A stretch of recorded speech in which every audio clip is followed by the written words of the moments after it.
Аймактык кабарчыларыбыз тарабынан даярдалган жаңылыктар топтому менен мен Нурай Кайратова таныштырам. Саламатсыздарбы? Төп районуна караштуу Михайловка айылында 14 жаштагы өспүрүм өз өмүрүнө кол салып каза тапты. Окуя 2-март күнү болгон. Учурда өспүрүмдү өлүмгө жетелеген себептер такталып, тергөө иштери башталды. Бул жыл башынан бери облуста жаш балдардын өз жанын кыйган экинчи учур. Ал эми 2020-жылы облус боюнча 13 бала суицидтин курмандыгы болгон. Бул чоң көрсөткүч экендиги айтылып, мектеп жашындагылар менен иштөө жана түшүндүрүү иштери күчүнө кирди.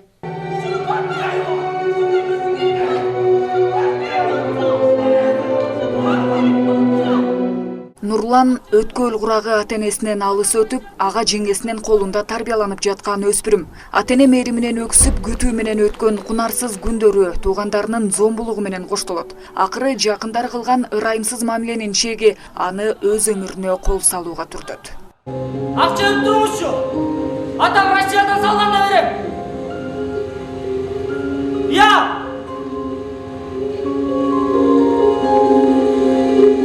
Ата-энелерден суранып кетерим бар эле.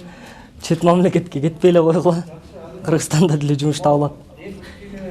Кыргызстандан деле иштеп балдарыңарды баксаңар болот. Балдарыңар силерди көргүсү келип силердин мээримиңерге зар дайыма. Ошондуктан балдарыңар менен бирге болгула. Силерден суранат. Сахналаштыруу баланын аман калышы менен бактылуу аяктайт. Бирок тилекке каршы чыныгы жашоодо мындай окуялардын көбү кейиштүү жыйынтыкталууда. Коомдогу бул орчундуу маселени окуучуларга жеткире аткарып берген студенттер Бишкек шаарындагы Бүбүсара Бейшеналиева атындагы искусство университетинен келишкен. Эң эле кыска убакытта койдук. Элдин баары аз таң калып атат да, ушунун баарыначы 3 күндө койдук. Ошо 3 күндө коюп, даярданып, күнү түнү даярданып, атайын бакка келдик коелук деп. Спектакль мага аябай жакты, аябай жашоодогу көрүнүш болду. Баарыбыздын эле көзүбүзгө жаш келди деп ойлойм. Жана ошо ата-энесинин именно мага жаккан жери ошо ата-энесинин мигрант болуп жүрүп, кайра келгени, ата-энеси менен баласынын ортосундагы сүйүү ушунчалык мага берилди да. Адистердин айтымында жаш балдардын өз жанын кыюусунун себептери арбын. Көбүнчө мындай кадамга ата-энеси алыска кеткен, зордук зомбулукка кабылган балдар барышат. Ошондой эле мектеп окуучулары ортосундагы майда чыр-чатактар, рекетчилик сыяктуу көрүнүштөр да балдардын көңүлүн чөгөрүп, суицидке алып барууда. Учурда укук коргоо кызматкерлери тарабынан мындай көрүнүштөргө бөгөт коюу чаралары күчөтүлүп, түшүндүрүү иштери жүрүп жатат. Окуучулар менен сүйлөштүм да. Сүйлөшсөм айтат, бизде бар дейт. Şu акча чогултабыз дейт. Улуу класстар кичүү класстан чогултат дейт. Мен чынында таң калдым. Мындай Бишкекте жок. Мына азыр өзүңүздөр уктуңуздар залда. Мына балдар өздөрү айтып берип атат. Бизде тонойт. Көбү коркушат, айтышпайт депчи. Эми ушуну жок кылыш керек да. Кыйылган жаш өмүрлөрдүн саны боюнча Ысык-Көл облусу алдыда. Атап айтсак, облуста өткөн жылы 13 өспүрүм өз жанын кыйган. Ал эми бул жылы 2 айдын ичинде дагы 2 учур катталды. Буга байланыштуу жашы жетелектерге сабак болуучу спектакль облустун бардык аймактарындагы мектеп окуучуларына жана ата-энелерге тартууланат. Нурайым Бейшеналиева, Алтынбек Исаев, Сергей Мищенко, Ысык-Көл жаңылыктары.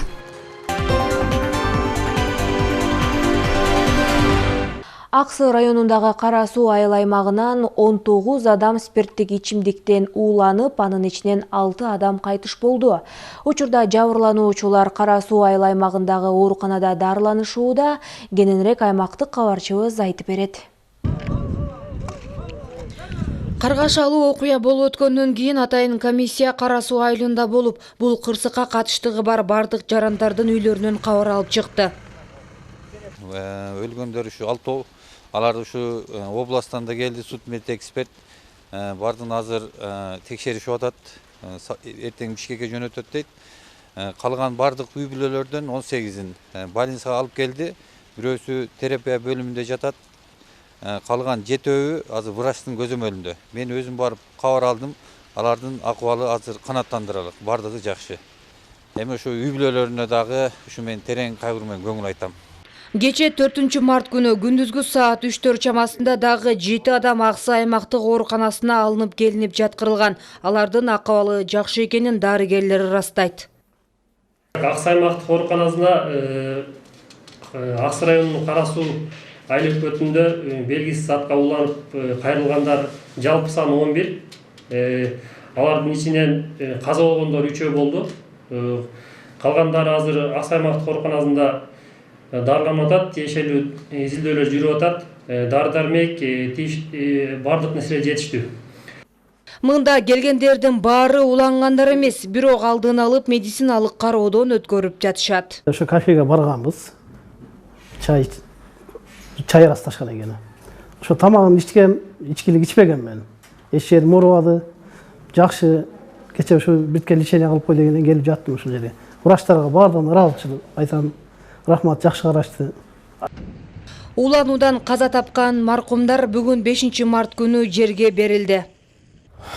Мындай окуя биздин Аксай районунда деле, Кара Суу айылында деле такыр катталган эмес да.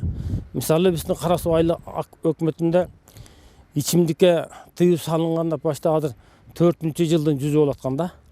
Инибиздин артында бир бала, бир кызы калды. Мына ботодой бостоп үйүндөгүлөр ыйлап, ушундай өзүм баламдай кабыл алчылам бул инемди чындыгында. Оор жоготуу болуп, ичибиз ачышып, абдан эле кыйын абалда турганчындачы.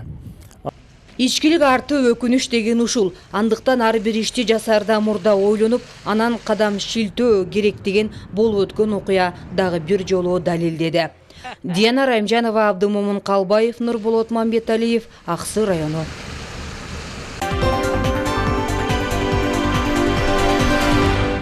Кыргызстанда күйүүчү майдын баасы дээрлик 5 сомго кымбаттады. Бул тууралуу 1 мартта Кыргызстандын нефт трейдерлер ассоциациясынын аткаруучу директору Канат Эшатов билдирди. Ал эми Баткен облусунун аймагында да күйүүчү майга болгон баа 5 сомго жогору. Күйүүчү майдын бааларына саресеп салган аймактык кабарчыбыз программабызды улантат. Облус аймагында күйүүчү майдын баасы 4 сом 90 тыйынга кымбаттады. Баткен шаарында 2 ай мурда күйүүчү май 37 сомдон 38 сомго чейин сатылып жаткан болсо, февраль айынын башында 40 сомдон 41 сомго чейин көтөрүлгөн. Учурда май күйүүчү жайларда күйүүчү май 45-46 сомдон сатылып жатат. Баанын көтөрүлгөндүгү карапайым калктын чөнтөгүнө кыйын болуп жатканын жергиликтүү тургундар айтышууда. Бензин кыйматтап кетти. Мурда биз энди 38-37 куят едик. Азыр енді бір бәләке азыр 46-га барып 40 болды, 41 болды. Азыр бір бәләке 46 жарым сом болып қалды азыр. Енді қарапайым елге қимат та мысалдық енді. Қимат. Мұрда енді салын, бөліміне салма дұрыс болады еді. Азыр енді елге жауыр да мысалдық енді. Неге асман шығып кетті? Мен түшінбедім енді. 1 мартта Лейлек районунда май куючу жайларда бензин тартыштыгы жаралган. Май куючу жайларда уналардын узун кезеги пайда болгон. Бирок акыркы суткада күйүүчү майга болгон тартыштык жаралгандыгы анык дешет жергиликтүү бийлик өкүлдөрү. Азыркы учурда Лейлек районунун күйүүчү май сатуучу жайларында күйүүчү май сатылып жатат. Bizde özü болгону 63 заправка бар, анын 42-синде автоматикалык эсептөө системасы орнотулган. 42 заправка салык кызматы тарабынан көзөмөлгө алынып турат. Калганы 21-и автоматикалык эсептөө системасы орнотулбагандыктан алар токтоп турат. Бирок бүгүнкү күндө бүгүнкү күндөгү 2 март саат 10:30 12-деги маалымат боюнча райондун аймагында 151.600 литр 92 бензин, 34.800 литр 80 бензин бар. 511.783 литр дизелдик күйүүчү май бар. Жалпысы 698.183 литр күйүүчү жануучу майлар бар, ГСМ бар район аймагында.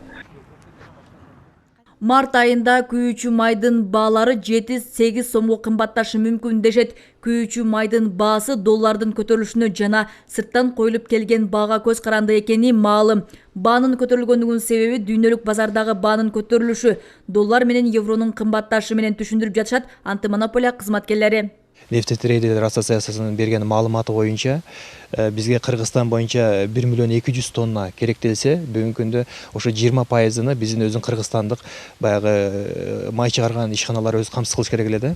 Өзүңүздөр белгилүү, мына 2020-жылы бизде пандемияга байланыштуу булар вообще иштеген жок да. Ошондуктан биз азыр только Россиядан эме болуп атат да. Россияга канча болсо ошо Россиядан келген эмеси болот. Анан бул экинчиден Россияда өзүнүн баасы өстү ошол жердечи. 100-140 долларга чейин өстү да бир тоннасы. Ошондуктан мына баанын аз көтөрүлгөнүн себеби ошондой болот да. Январь-февраль айында ошондой болду, көтөрүлдү ашактанчы. Кошумчалай кетсек, Кыргызстан жыл сайын 1 миллион тонна күйүүчү май керек дейт. Өлкөгө күйүүчү май Орусия жана Казакстандан ташылат. Нурзат Кабылжан кызы, Куштарбек Абдикар уулу, Алтын бешик жаңылыктары.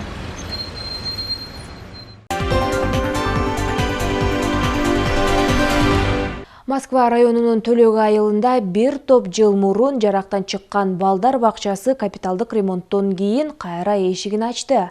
Бакчаны оңдоп түзөөгө жергиликтүү калк дагы өз жардамдарын көрсөтүшкөн. Мектепке чейинки билим берүү мекемесинин ачылыш салтанатына айыл тургундары жана жергиликтүү бийлик өкүлдөрү катышты. Төлөк айылындагы 80 балага ылайыкталган 2 кабаттуу балдар бакчасынын имараты заманбап болуп жаңыланып, колдонууга берилди. Анда эмеректер, буюм-тайымдар жана жылытуу системасы бардык талаптарга жооп берет. Учурда кичинекей бөбөктөргө 3 маал ысык тамак берилип, тарбиячылар балдарга мээримин төгүп тарбия беришүүдө.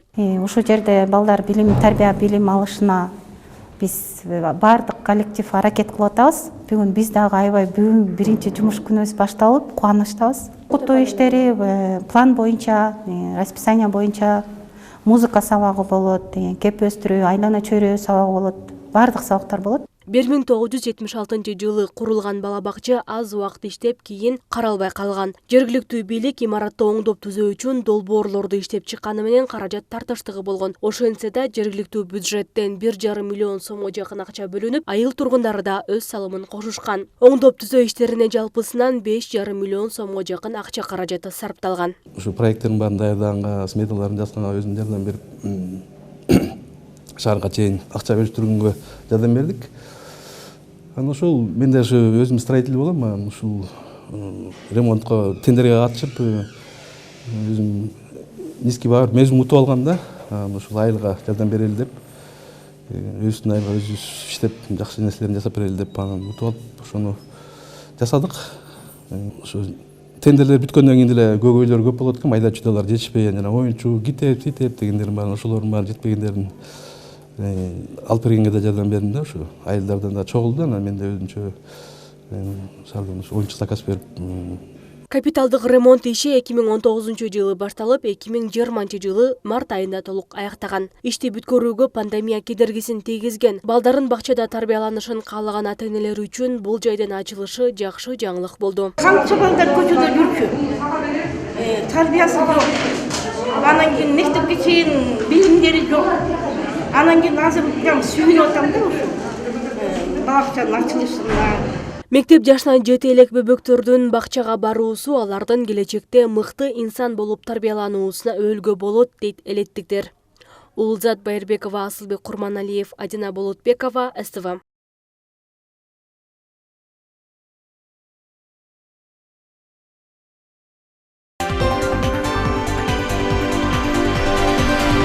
Өлкөнү өнүктүрүү аймактардан башталат. Күн мурун өкмөттүн Ош облусундагы ыйгарым укуктуу өкүлү Жарасул Абдраимов Алай районуна иш сапары менен барды. Анда Гүлчө айылында жайгашкан Алай айыл курулуш акционердик коомунун инвестициялык мүмкүнчүлүктөрү менен таанышты. Гүлчө айылында бала бакча катары курулган эски имаратты капиталдык оңдоп түздөөдөн өткөрүп, калкты тейлөө борборун ачуу маселеси талкууланды. Мындан сырткары айыл чарбасын өнүктүрүүдө айыл тургундары үчүн жакшы шарттар түзүлөрү айтылды. Иш сапардан аймактык кабарчыбыз баяндайт. Кантип шаар болот? Эгер высотный зданиялар болбосо кантип шаар болот? Базар курганда азыр шаар кылып коюшту. Жалаң эле шаар эмес да. Шаардын өзүнүн требованиясы бар. Алай районунун борбору аталган Гүлчө айылында Алай айыл курулуш акционердик коому 1993 жылдан бери иштейт. Ишкана Ош облусунун бардык аймагында курулуш иштерин жүргүзүп келет. Бул жерде мындан сырткары сүттү кайрадан иштетүү, бал өндүрүү, түрдүү азык-түлүктөрдү чыгаруу бөлүмдөрү иштеген. Жумушчулар туруктуу иштебегендиктен бул иштер токтотулган. Азыркы учурда ишканадагы техникалар колдонуудан чыгып калган. Бул себептен ишкананын ичинде бийик кабаттуу үйлөрдү куруп, жарандарга ипотекалык түрдө берүү маселеси каралууда. Учурда инвесторлор менен сүйлөшүүлөр жүрүп жатат. Макарон немелерин чыгардык, продукциялар чыгардык, сүт переработка кылдык, вареньелер жасадык. Бирок баары эле баягы жумушчулар туруктуу иштей албагандан кетип калгандан азыр андай жумуштар токтоп жок болот. Келечекте биз ойлодук эле бул жерге бир ипотекага ушул өзүбүздүн эле территориянын ичинде көп кабаттуу үйлөрдөн курсак деген. Азыр мындай акционерлер болуп чогулуп макулдашып сүйлөшүп атабыз. Айылындагы андан сырткары Гүлчөдө дагы сырттан келип иштеген немелер көп да. Эле Гүлчөдө квартираларда жашап жүрөт. Ошону ойлогонбуз. Ошол бир үйлөрдү квартира катары дагы берсек. Ал эми Гүлчө айылындагы бул имарат бала бакча катары 1989-жылы курулган. Белгисиз себептерден улам курулуш иштери толук бүткөн эмес. Жергиликтүү бийлик имараттын сметалык баасын 42 миллион сомго баалаган. Эгерде долбоор ишке ашып калса, калкты тейлөө борборун ачып, жумушчуларды бир жерге бириктирүү планы каралган. Көп жылдан бери тиешелүү кызматтарга кат аркылуу кайрылып, эч кандай жооп ала алышкан эмес. Имарат бул 89-жылы башталып, бирок ошо боюнча калып кеткен.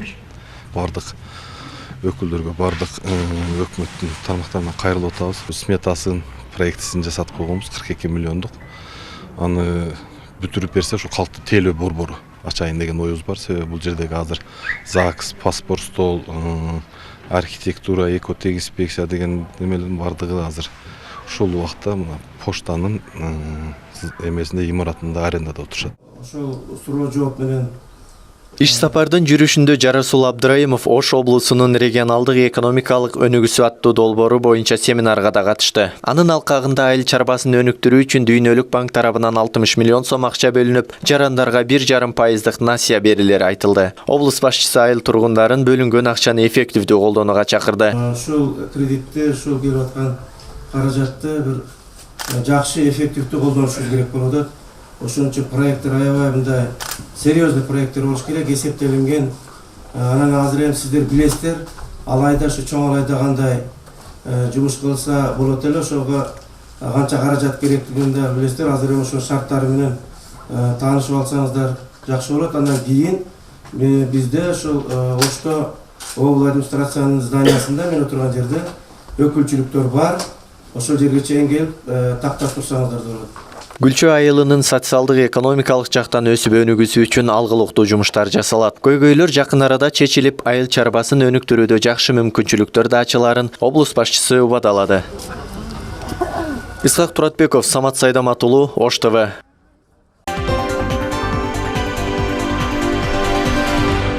Жаздын алгачкы күндөрүндө Талас облусунун айрым айыл аймактарында ишембилик өткөрүлүп баштады. Ал эми ар бир айдын 4-күндөрү Көк Ой айыл аймагындагы мекеме уюмдар өздөрүнө тиешелүү болгон жерлерин тазалап, ишембилик уюштурушат.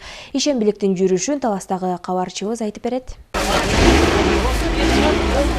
Жаз жарыш күз күрөш дегендей, жазында ар бир адам короо жайын, тегерек четин тазалап жыйналышат. Алсак бүгүн Көк Ой айыл аймагында жаздын келиши менен ар бир мекеме уюмдун кызматкерлери өздөрүнө тиешелүү болгон жерлерди тазалап, ишембилик өткөрүштү.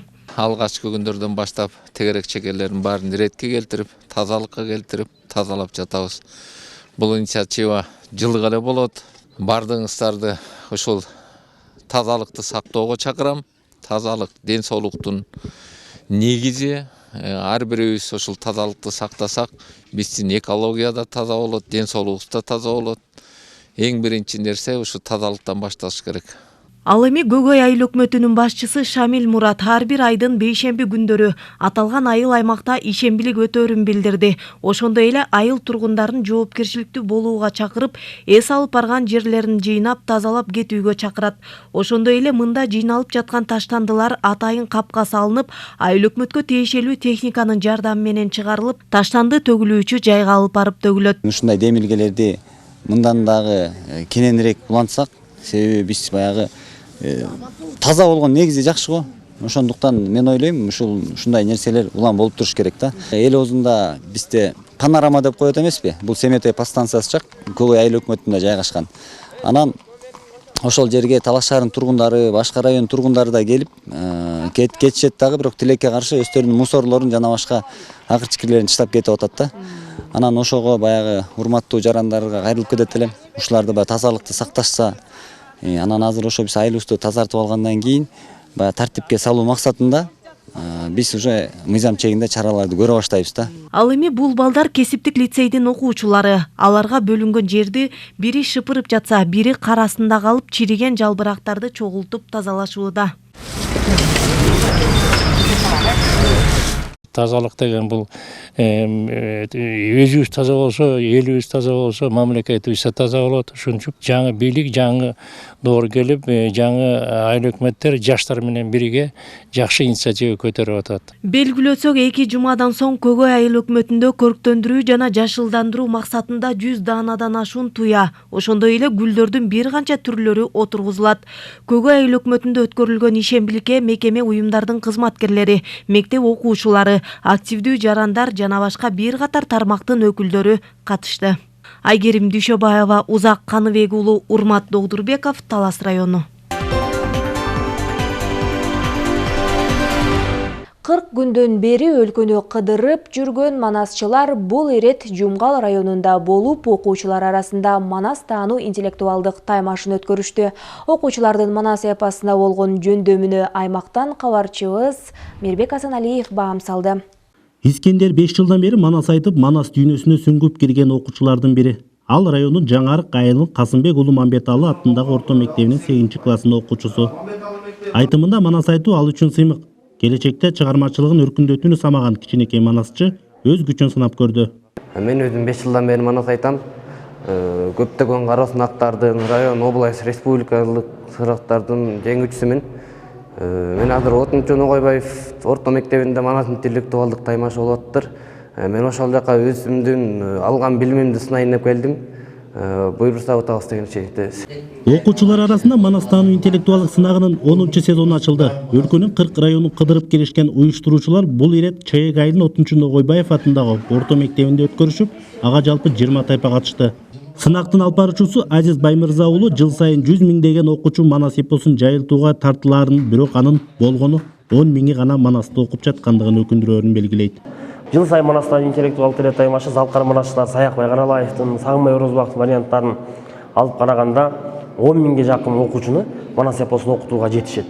Бул албетте бир чети сүйүнүчтүү кабар болсо, бир чети кейиштүү абал. Дегенибиз 100 миңдеген бала жыл сайын мектепти бүтөт. Ошонун ичинен 10 миңи гана манасты окуп аткандыгы бул 10% гана дегенди түшүндүрөт. Ал эми мамлекеттин өзүнүн өзөгү манас түзүп тургандан кийин мындай көрсөткүч албетте кейиштүү. Жумгал районунда 2018 жылдан бери манас эпосун даңазылоо иретиндеги окуучулар арасында көптөгөн сынактар өтөт. Алардын арасында жаш манасчы жана манас таануу сүрөт сынагы көпчүлүк окуучулар катышкан тартипте өткөрүлөт. Бул манас таануу сынагы 2018 жылдан бери ушу Жумгал районунда окуучулар арасында өткөрүлүп келет. Ошо райондук билим берүү бөлүмүнүн башчысынын демилгеси менен ушу манас таануу сынагын Жумгал районунда өткөрүп, жакшы ийгиликтерге жетишип келатабыз. Биздин кыргыз элибиздин бирден бир мурасы, байлыгы, тарыхы болгон бул манас эпосун ошо урпактардан урпакка калтыруу максатында, биздин Жумгал жергесиндеги окуучуларыбызга, келечек муундарга жеткирүү максатында биз буга даярдык көрүп, иш алып барып жатабыз. 5 саатка созулган таймаштын жыйынтыгында кыргыз тилдүү орто мектептердин арасынан биринчи орунду Байзак айылындагы Асылбек Молдокеев атындагы орто мектебинин Көй Кашка тайпасы жеңип алды. Ал эми экинчи орунду Кабак айылындагы Орозалиев атындагы орто мектебинин Арунур тайпасы келсе, үчүнчү орунду Түгөлсай айылындагы Сейдалы Медетов орто мектебинин 3 илдик тайпасы жеңди. Ошондой эле орус тилдүү орто мектептер арасында Байзак айылындагы Асылбек Молдокеев орто мектебинин Казанат тайпасы биринчи орунга чыкты.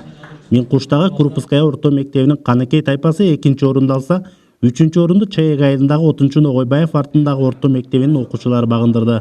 Сынактан жеңген алдыңкы тайпалар облустук сынакка жолдомо алышты. Мирбек Асаналиев, Аскар Медетбек уулу, Жумгал району.